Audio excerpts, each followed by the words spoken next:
오늘 말씀 속의 시인의 상황은 녹록지 않습니다. 자기를 미워하는 사람들, 그리고 자기를 대적하는 사람들로 인해서 큰 고통을 당하고 있습니다.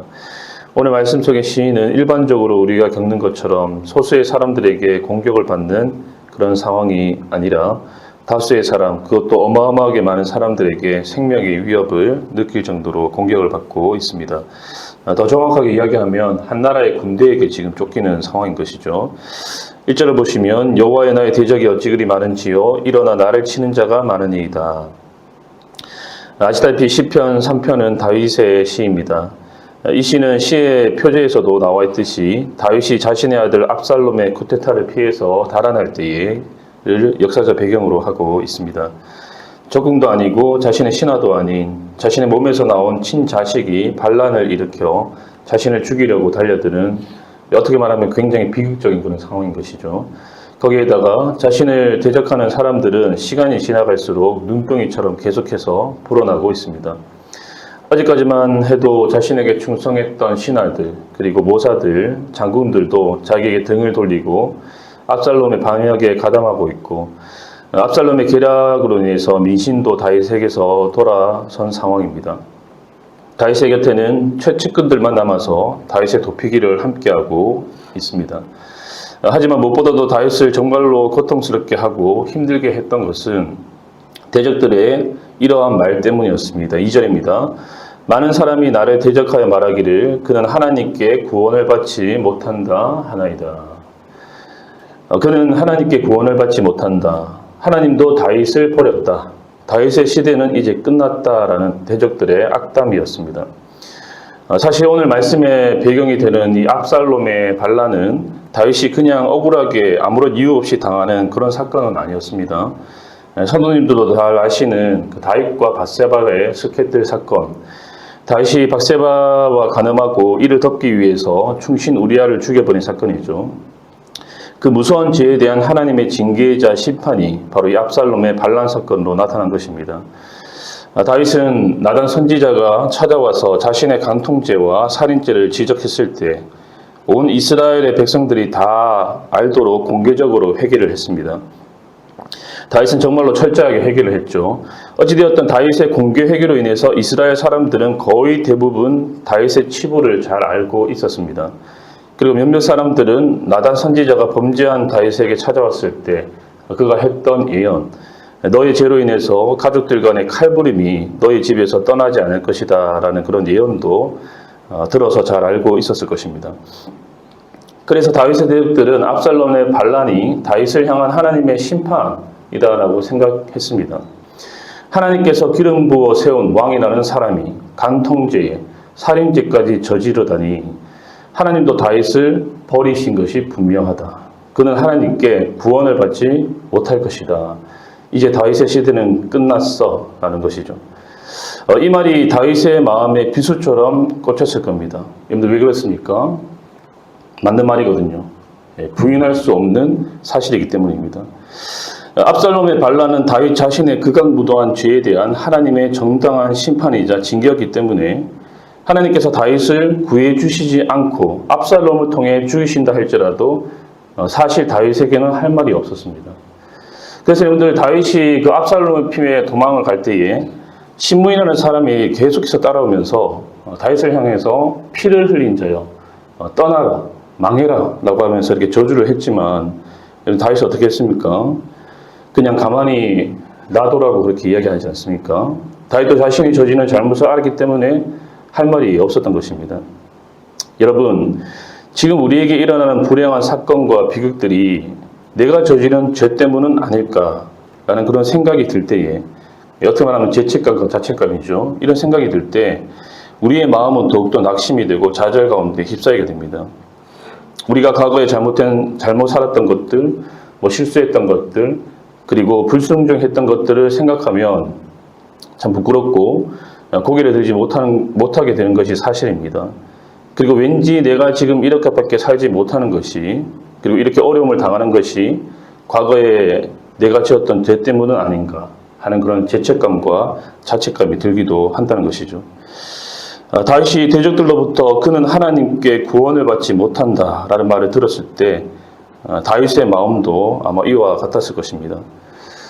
그러나 여러분, 사탄은 우리의 자책감과 이 죄책감을 교묘하게 이용하여서 하나님께 나아가지 못하게 만들고 하나님의 구원과 도움을 의심하게 만듭니다. 우리를 정죄감과 자책감에 사로잡히게 만들어서 우리의 심령을 죽게 만드는 것입니다. 하지만 여러분들, 성령이 주시는 음성은 다릅니다. 성령은 우리의 잘못과 죄를 들추어내어서 우리를 죽이는 것이 목적이 아니라 성령께서는 우리의 죄를 들추어내어서 우리를 부끄럽게 하시고 우리에게 찔림을 주시는 것은 바로 우리를 살리기 위해서, 회복하기 위해서 그렇게 하신다는 것이죠. 여러분, 그는 하나님께 구원을 받지 못한다라는 이 대적들의 말에, 어떻게 말하면 사탄의 말이죠. 이 사탄의 음성에 다윗은 사로잡히지는 않았습니다.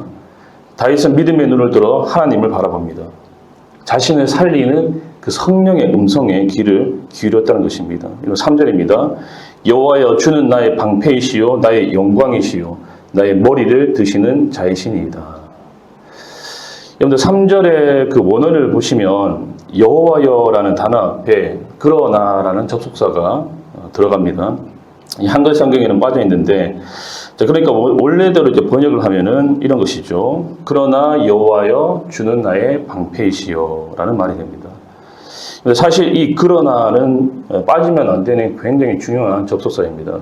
왜냐하면 2절까지의 다윗의 그 비탄, 탄식, 어두운 분위기를 완전히 역적시키는 그러나이기 때문입니다.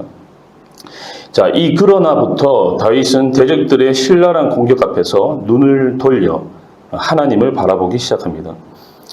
수많은 대적들이 나를 압박하고 죽일 듯한 기세로 내게 달려오지만 그러나 내게는 하나님이 계신다. 그러나 하나님이 나의 방패가 되신다. 수많은 적들이 너는 하나님께 버림받았어, 너는 이제 끝났어 라고 하지만 그러나 하나님은 여전히 나를 사랑하시고 나를 버리지 않을 것이며 하나님은 나를 도우시고 구원하실 것이다 라는 겁니다. 지금은 내가 낙심하고 좌절하여서 머리를 푹 숙이고 있지만 그러나 하나님께서 나의 머리를 다시 들게 하실 것이다. 여러분, 다윗이 압살롬 피해 도망을 갈 때 어떤 모습으로 도망을 갔습니까? 맨발로 고개를 푹 숙인 채, 먹이를 가린 채 울면서 걸어가지 않았습니까? 이거 얼마나 비참한 모습이었습니까? 그런데 3절에서 다윗이 뭐라고 고백하고 있습니까? 여호와여, 주는 나의 머리를 드시는 자입니다. 내가 지금은 고통스러운 현실 때문에 낙심하고 좌절하여서 고개를 푹 숙이고 있지만 그러나 하나님이 나의 머리를 다시 들게 하실 것이다. 내가 지금 당하고 있는 이 수치와 모욕을 영광으로 바꿔주실 것이다 라는 고백인 것이죠. 사랑하는 성도 여러분, 저와 여러분들에게도 하나님의 이 그러나의 은혜가 있기를 소망합니다. 상황이 아무리 절망적이라도, 형편이 아무리 어렵더라도 그러나 저와 여러분들에게는 하나님이 계십니다. 저와 여러분들의 방패시요 구원이시요 상성이시고 도움이 되시며 영원한 피난처 되시는 그 하나님께서 저와 여러분들에게 계시는 줄 믿습니다. 여러분들, 하나님은 저와 여러분들을 향한 선한 계획을 가지고 계시며 지금 그 계획을 이루어가고 계신 중이시며 모든 것이 합력하여 선을 이루도록 하실 것입니다. 여러분들의 수치와 목욕의 자리에서 영광의 자리로 인도하실 것이며 저와 여러분들의 머리를 다시 들게 하실 줄 믿습니다. 여러분들, 다윗은 이러한 확신과 믿음으로 충만했습니다. 그래서 5절과 6절에서 이렇게 고백하고 있죠. 내가 누워 자고 깨었으니 여호와께서 나를 붙드심이로다. 천만일이 나를 에워싸 진친타하여도 나는 두려워하지 아니하리이다. 여러분들, 지금 수천의 군대가 다윗을 죽이려고 쫓아오는 상황입니다. 그가 과연 밤에 잠이 오겠습니까? 인간의 상식으로는 도저히 잠을 잘 수 없는 그런 상황인 것이죠.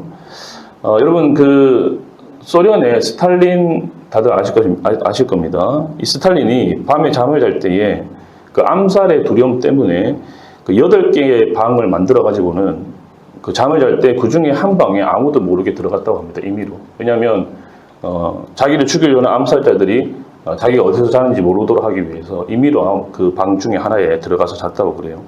그러니까 그 죽음의 공포 앞에서 인간은 결코 자유로울 수가 없다는 것이죠. 당연히 불안하고 두려운 게 정상입니다. 자, 하지만 다윗은 지금 죽음의 공포 앞에서 아무렇지도 않게 너무나 평안하게 잠을 자고 있습니다. 바로 하나님에 대한 신뢰, 그리고 하나님께서 주시는 그 하늘의 평안 때문에 다윗이 지금 엄청난 그런 상황 속에서도 잠을 자는 그런 은혜를 경험하고 있는 것이죠. 사랑하는 성도 여러분, 저는 저와 여러분들에게도 이러한 은혜가 있기를 소망합니다. 현재 여러분들이 당면한 고난 속에서 기도를 드리시되 과거에 하나님께서 성도님들을 도우셨던 기억들을 떠올리시면서 비록 상황이 녹록지 않지만 이번에도 하나님께서 그러나의 은혜로 여러분들에게 구원과 은혜를 베풀어 주실지를 믿으시면서 하나님께 간절히 부르짖는 은혜가 있기를 소망합니다. 여러분, 우리 예수님께서 그러하셨습니다. 예수님의 대적들은 십자가에 못 박히신 예수님을 향해서 넌 하나님께 버림받았어. 너는 하나님께 구원을 받지 못할 거야 라고 하면서 예수님께 온갖 조롱과 온갖 악담을 모욕적인 말들을 쏟아부었습니다. 예수님은 그러한 십자가의 고통 속에서 탄식하시며 자신의 모든 것들을 하나님께 의탁드렸고 결국 하나님은 부활과 승천이라는 최종 승리로 예수님께 응답해 주셨습니다. 여러분, 십자가 같은 아무리 암울하고 절망적인 상황일지라도 우리 예수님처럼 끝까지 하나님을 신뢰하며 여러분들의 모든 것들을 하나님께 의탁드리시기를 소망합니다. 여호와여, 주는 나를 방패이시오 나의 영광이시오 나의 머리를 드시는 자입니다. 여호와여, 일어나소서. 나의 하나님이여 나를 구원하소서. 구원은 여호와께 있사오니 주의 복을 주의 백성에게 내리소서. 오늘 우리가 함께 나눴던 이 시편 말씀을 여러분들 마음속에 잘 새기시고 오늘도 이 새벽에 주님께 나아가 부르짖음으로 통해 여러분들의 수치를 영광으로 바꿔주실 하나님을 경험하는 복된 성도님들 될 수 있기를 주님으로 간절히 축원합니다. 아멘. 말씀을 생각하면서 기도했으면 좋겠습니다.